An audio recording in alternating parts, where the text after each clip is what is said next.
கொட்டு மருவி அந்த சீம காட்டுல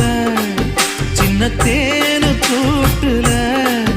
அந்த தெக்கு சீம கரட்டுல தேர் எடுத்து வச்சிருக்கேன் சின்ன பொண்ணே ஊட்டி விடவா உங்க ஆசை வார்த்தை சொல்ல கேட்டு ஏமாந்த தேதி எல்லாம் மலை ஏறி தாண்டி போச்சு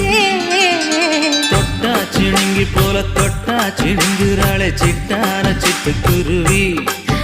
என்ன விட்டா போதும்னு சிட்டா பறக்குறாளே குத்தால கொட்டு மருவி